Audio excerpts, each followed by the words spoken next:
it's already been alluded to, and it makes all the sense in the world what's going to happen with Yaira, that ALPHACORE is kind of making their presence, let's say, be known in the stuff it is that you're writing. So you guys are very familiar. You are obviously already read the book as well. You guys are very familiar.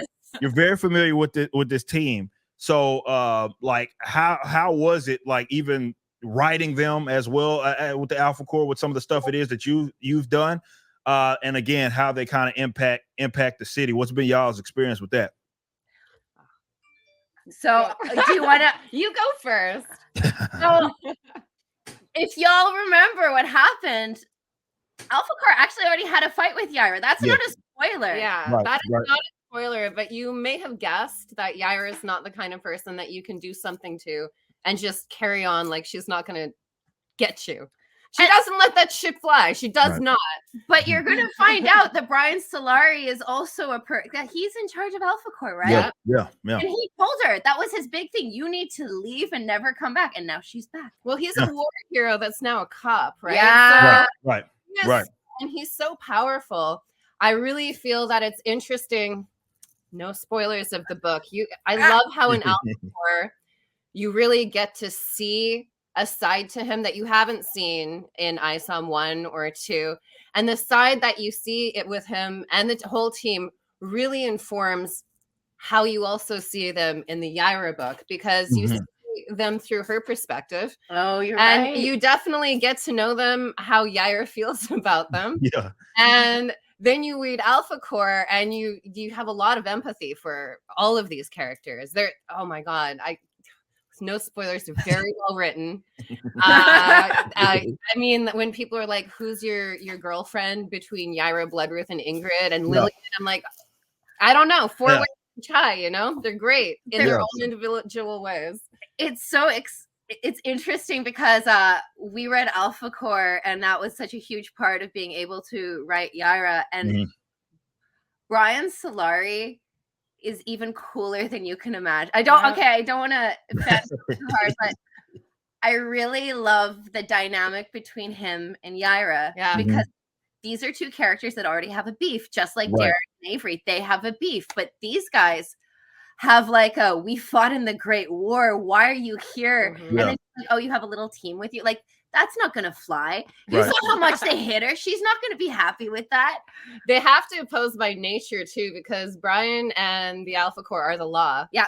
And Yaira does what she wants. Yes. She does not follow the laws of floor sport, shall we say. No.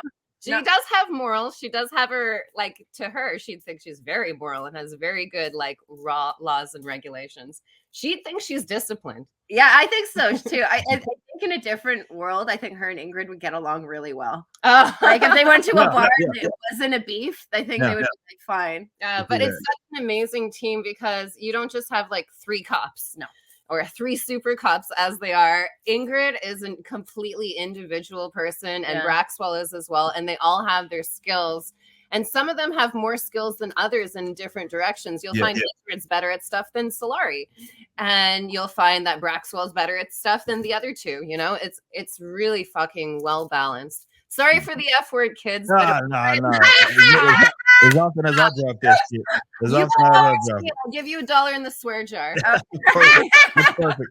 But I get so fucking excited because I've read it and Chuck is iconic. Like when you write a movie, they say show it, don't tell it, right? Yeah. So instead of the actor coming in and be like, well, you and me have been this way since mom died 3 years ago and blah, blah, blah, blah. And you're like, that's the most boringest way to tell a story.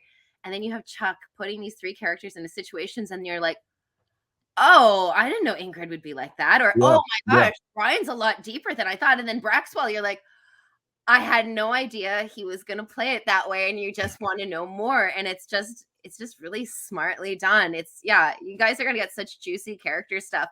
And those are the characters you know. One of my favorite things about any comic book is like if Peter Parker got in legal trouble, Matt Murdock, my favorite Daredevil, would show up and he'd help him. Yeah. And one of the things that I already love, I mean, ISOM did it beautifully, is it brought in characters and it put them over. And you're like, I want to see Yaira. I want to see more of Brian Solari. I want to see Bloodruth. I want to see Gooding. And definitely also in the Yaira book, you see a lot of characters that exist in the universe because, you know, you've had 3 books now. Now it can be flat. Now you know who lives there. Yeah. If you see Michael or Lillian, you're like, you're up to no good. Yeah, You know who you are. Yeah. Yeah. And no matter what Yaira does, I don't think ALPHACORE is going to be leaving her alone anytime soon. No. Well, unless she becomes a good guy, which probably won't happen issue 1, guys. Yeah, She's most a good definitely. guy. In her mind, she's a good guy. It all depends on who you root for. Yeah, most definitely. ALPHACORE #1's pre-order is live. Written by the legendary Chuck Dixon and penciled by Joe Bennett. Visit Rippaverse.com to grab a copy and any of the merchandise items. Be sure to also check out the animated trailer for the campaign, which is the latest project from Rippaverse Studios. Y'all be easy.